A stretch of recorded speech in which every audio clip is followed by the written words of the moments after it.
Welcome to Mastering Your Financial Life, hosted by Judy Heft, the founder and CEO of Judy Heft and Associates, Financial and Lifestyle Concierge. This year, she's celebrating 27 years in business. In every episode, Judy interviews professionals who help others successfully manage their financial lives. You can find this show on YouTube, LinkedIn, Apple Podcasts, Spotify, Google Podcasts, Stitcher, and more. Judy is the author of 2 books, How to Be Smart, Successful, and Organized with Your Money for a Better Today and Tomorrow, and her latest book, Mastering Your Financial Life Cycles, How to Successfully Manage Money in Every Decade of Life. You can read chapters of her books and catch prior episodes of the show at www.judithheft.com. Now, here's the host of Mastering Your Financial Life, Judy Heft.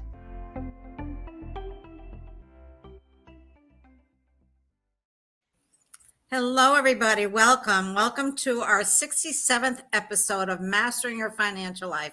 Today, I'm really excited to be here with Todd Stankiewicz. Todd is the president and CIO of SYKON Capital. Prior to that, he started his own firm. Prior to starting his own firm, he was a senior vice president at Merrill Lynch for over 9 years. And you know what? He has a designation of CFP, Certified Financial Planner.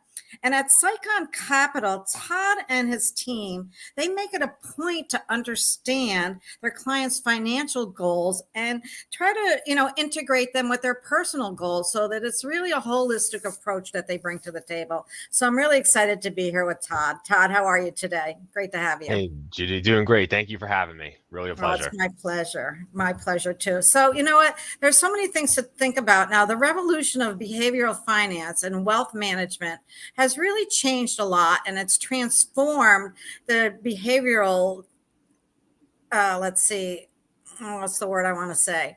The expectations of people. And so why is that essential? And I know that you do it with your team, and not all wealth managers do that, to understand this shift. Yeah, I think the landscape of wealth planning and investment management is really changing. And at the end of the day, it's been the same for so long. It's been a very cookie cutter process that depicts the wealth management experience and saving experience as a straight line, right? You're here today and you need to get here tomorrow. We've all seen the commercials on TV. But the reality is that the road to where we need to go is often very bumpy. And I'm sure you can relate in your own world, right? It's not just about what the textbooks say we should do, because there's the academic way that we should do things, the textbook way, but then there's reality and what people are actually going to do. And I think the disconnect between what is in academia, what the textbook says we should do, and what is reality, that's really where behavioral finance comes in. But because by understanding how people are making financial decisions, we can deliver better advice to them and help create better adoption, to their financial plans. It's really about, for us, redefining the wealth management experience. That makes so much sense to me, Todd, because, you could have 2 clients that each have the same amount of investable assets, but they have different lifestyles. So they have to plan differently. They're different ages too, of course, and that makes a difference. But even if you have 2 similar people of the same age, like one of them might be married with, a bunch of kids, and the other one is a confirmed bachelorette and wants to stay single. And so they have different goals ahead of them. So it's really important to understand what their, behavior is. I love that your firm is doing that. Yeah, I think it even goes a step farther than that, Judy, because you could even have, 2 families, right? Same ages, 2 kids, have the house, live in the same area. But, ultimately, when people think about financial planning, they think about retirement planning. And not everybody wants to retire, especially in this day and age. That's changed. And so we, as an industry, talk so much about financial goals. But what we try to talk about is, values, your core values as an individual. And the 2 are very distinct and different. And what we find is that goals, cash flows, those things change over time. But your core values, who you are, how you make those decisions, what's important to you, that's pretty consistent.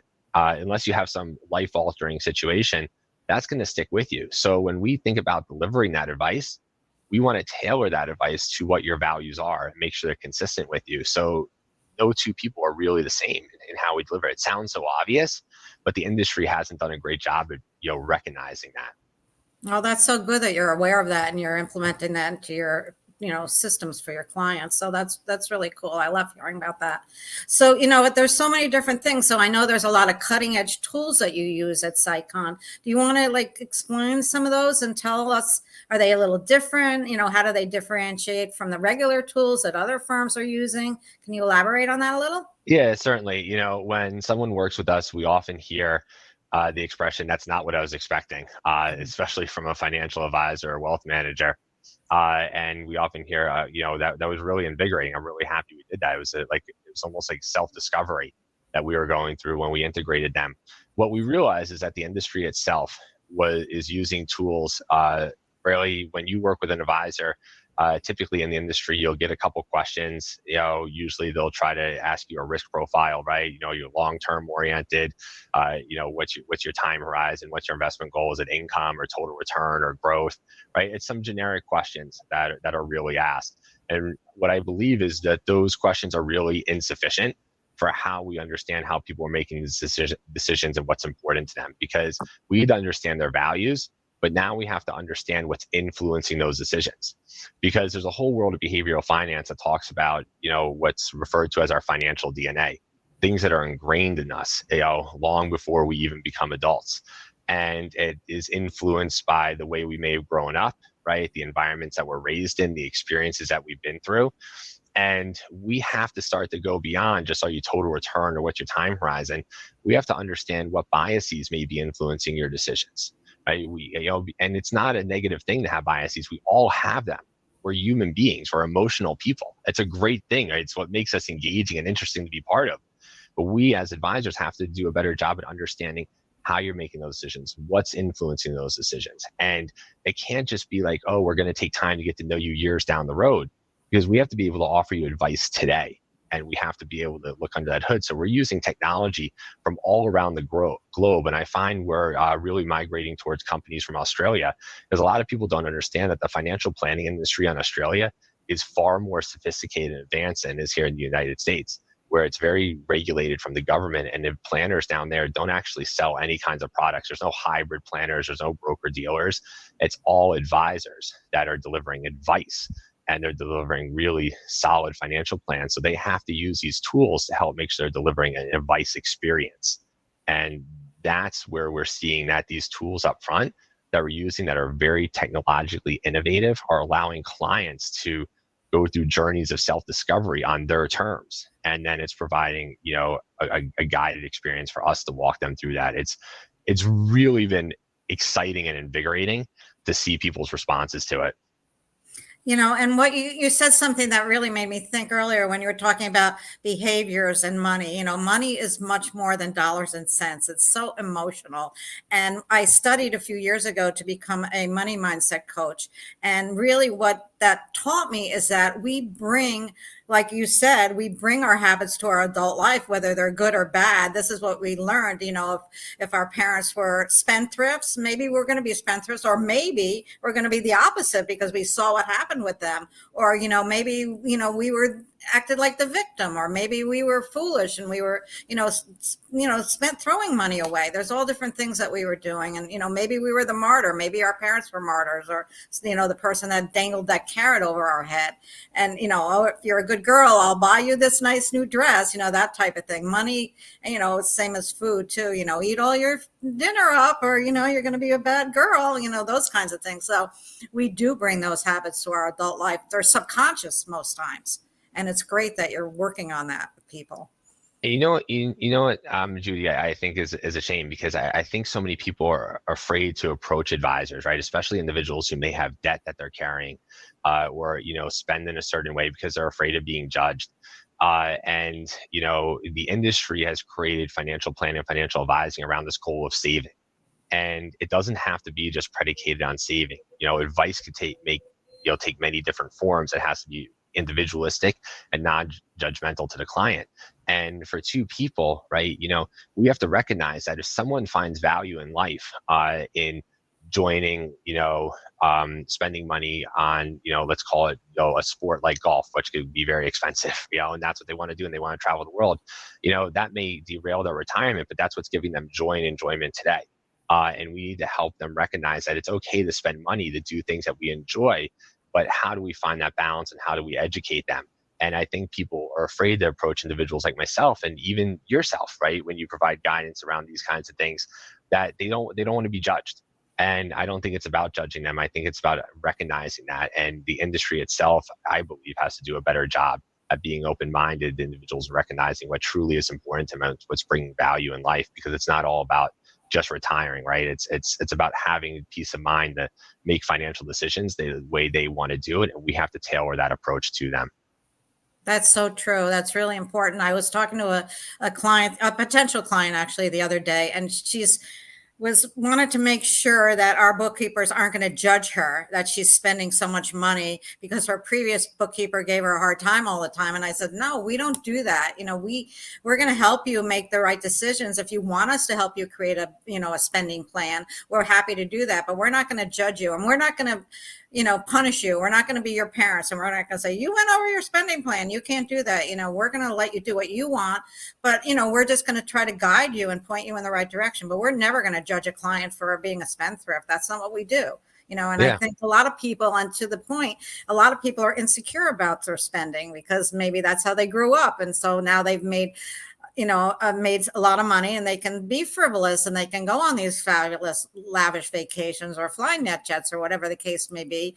But they still have that little nagging thing in the back of their head that's telling them they shouldn't do it. So they're uptight about it. So it's pretty interesting to look at behaviors around money. Completely. Yeah. Well, let's take a little break here for a commercial, and then we'll come back and talk some more with Todd. Todd Stankiewicz at SYKON Capital is my guest today. Hey there. I just want to tell you a little bit about my new book that just came out called Mastering Your Financial Life Cycles. And here it is. It's how to successfully manage your money in every decade of life. I co-authored this with my CFO, Liz Levy. And together we created this manual that's going to help you through every stage of life. We talk about having a baby. We talk about young adulthood, pre-retirement, what to do when you're at that age of retirement. If you're contemplating divorce, do you need an estate plan? We cover all of these, each subject in a different chapter. And I really think that you're going to find this so helpful because at the end of every chapter, we have checklists that you can look at and you can use, and they can be a guide for you.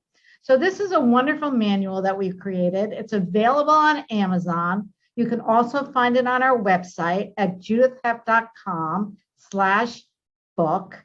And we're here for you. If you need anything, reach out. I hope you enjoy the book.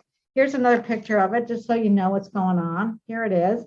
And I'm really proud of it. It's my second book. And I'd love to have you read it and give me your feedback. Judy Heft, judithheft.com, financial and lifestyle concierge, celebrating 26 years in business. And over the years, I've learned so much.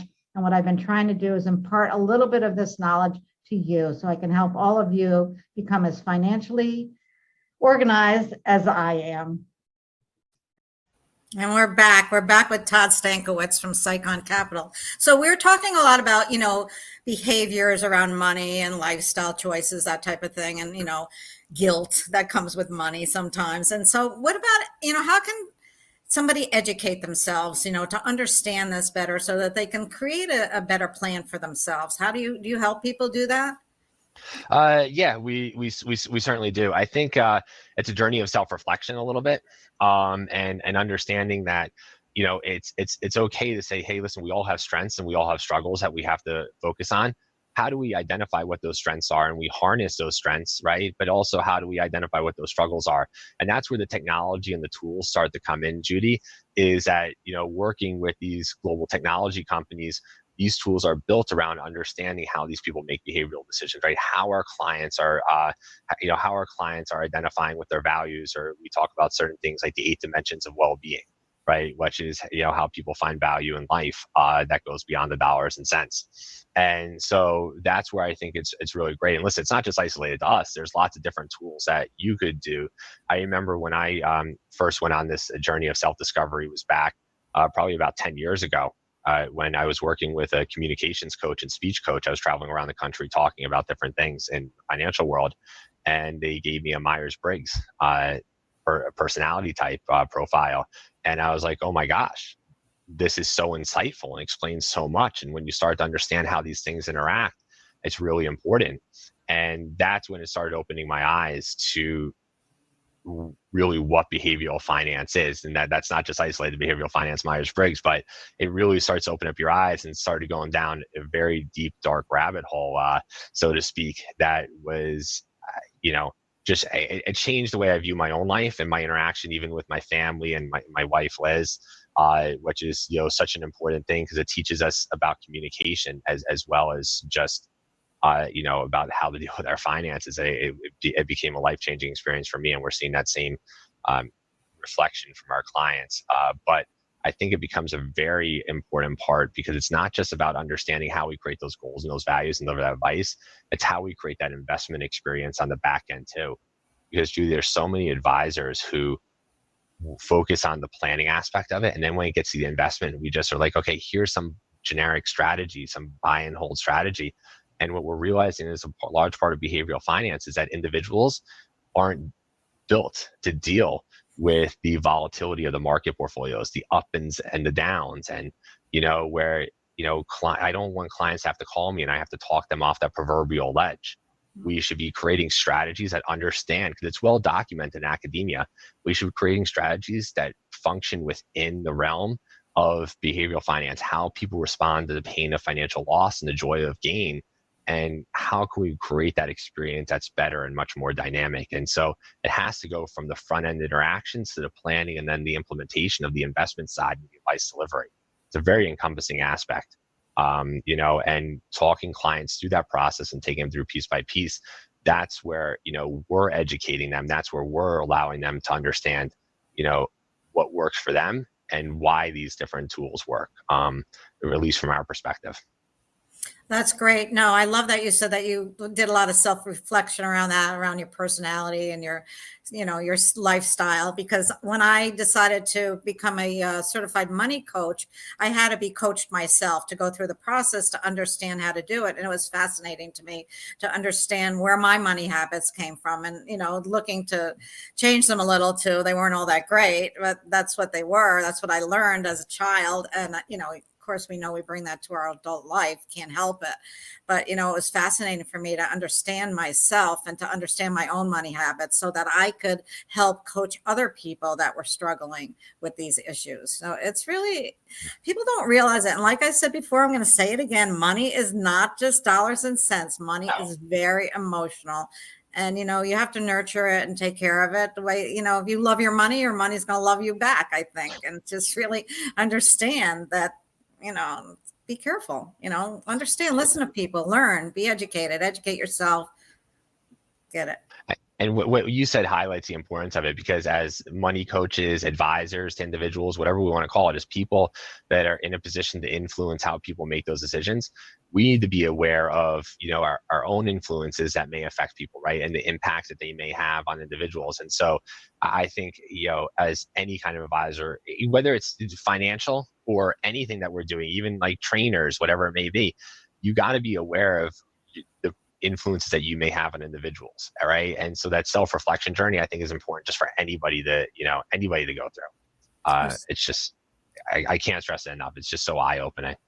It requires being open-minded though, which I think is a tough thing.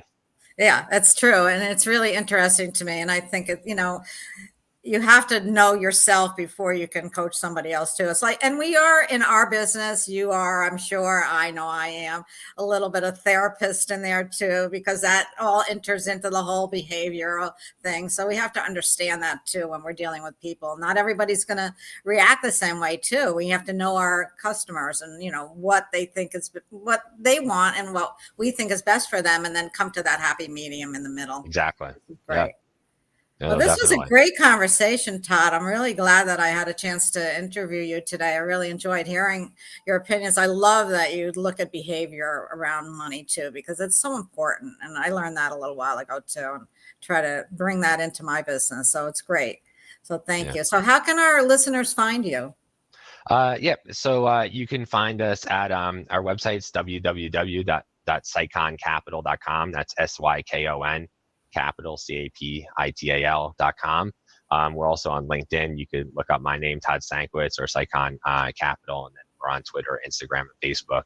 If you just look up SYKON Cap. So that's the best way to find us. Oh, this is great. Thank you so much, Todd. I really appreciate talking to you today. I'm sure our listeners learned Judy. a lot. I did. I got some insight from it too. Thank you. I appreciate it. Thank you so much. I enjoy everything that you do. It's really informative, and I think such a great service to everybody. So thank you. Thank you. Thank you for tuning into Mastering Your Financial Life, hosted by Judy Heft. You can read chapters of her books and catch prior episodes of the show at www.judithheft.com. Thank you for your positive comments and sharing this show with others.